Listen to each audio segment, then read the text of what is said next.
footage of his wife and 4 small children receiving the flag from his casket. His obituary notes that he lived sacrificially for his family.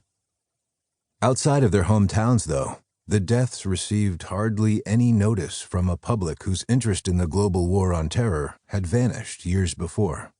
That indifference had become emblematic of the wars the 2 men fought in, as was the nature of their deaths, which didn't come while raiding a compound or hitting an improvised explosive device, but when an American-trained Afghan soldier turned his American-supplied machine gun on American backs. A final irony was their mission at the time, a key leader engagement in Nangarhar province. Yet another attempt, 20 years into the war, to win allies among the locals. How to speak meaningfully of a conflict that has lasted so long and at such a low ebb that most Americans can pretend it isn't happening. No one cares if Americans aren't being killed, the journalist Jonah Goldberg recently argued, nor should they care if Americans aren't being killed. As far as public opinion goes, he's largely right. And yet, whether or not war still captures the attention of the public, it still captures the attention of the Defense Department, which continues long-running and extremely lethal campaigns in various theaters of conflict.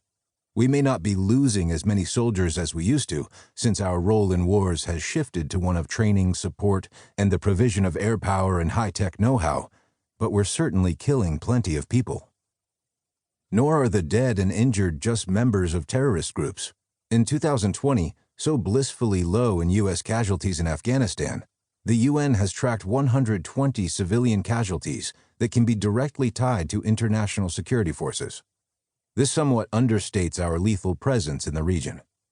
The U.S. trained and supplied Afghan Air Force caused a further 693 civilian casualties, while the Afghan security forces as a whole caused 1,906.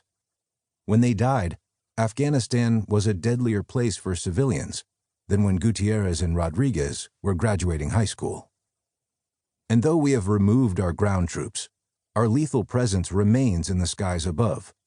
In the same speech where President Biden claimed to have ended 20 years of war, he announced, "We will maintain the fight against terrorism in Afghanistan and other countries."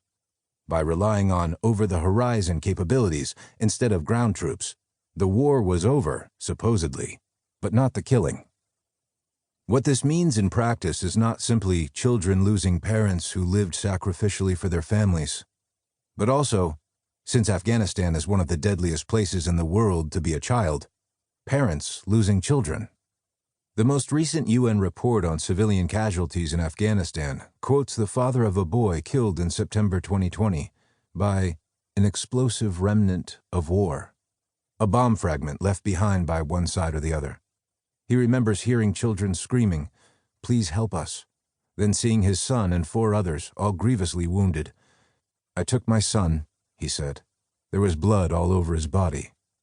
Stomach, heart, and lungs had all been pierced, wounds that meant death within minutes. The father took water and tried to clean the injuries. "When he died," the man said, "he was looking toward me, straight into my eyes, but unable to speak." So yes, even though in America we're swaddled from the consequences, we're still at war. Wherever we're regularly killing, we're at war. Which leads to the increasingly complex question of where we're killing people. Iraq, Syria, Yemen, Somalia, Pakistan, and Libya. For those places, the answer is certainly yes. Brian Kastner, a former explosive ordnance disposal tech, now at Amnesty International, tells me, "I can give you strike by strike in Somalia because the military at least acknowledges those strikes." But then there are other countries he describes as a true black box, like Niger, Mali, and Nigeria. "We know when U.S. soldiers die in Niger," he says. "We don't know when the U.S. kills people in Niger." Talking about American wars, then, increasingly becomes like talking about Schrodinger's cat. Outside the closed black boxes of our military involvement overseas, the American public remains blissfully at peace until an American dies, and it turns out we were at war all along. No wonder we've turned inward, especially when images of conflict can strike much closer to home.